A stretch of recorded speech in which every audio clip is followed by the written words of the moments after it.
केंद्र सरकारच्या मोफत रेशन योजनेअंतर्गत जवळपास 90 कोटी लोकांना मोफत रेशन दिला जात आहे आणि यामध्ये लोकांना यापूर्वी मोफत तांदूळ दिला जात होता।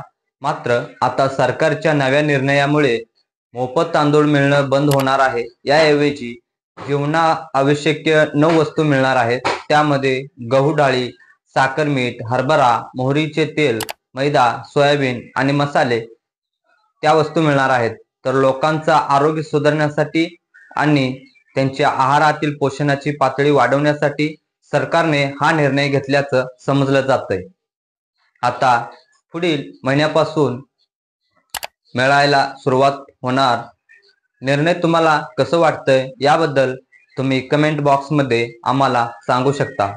महत्त्वपूर्ण हा व्हिडिओ होता। आपल्या मित्रांना नक्की शेअर करा। धन्यवाद। जय हिंद, जय महाराष्ट्र।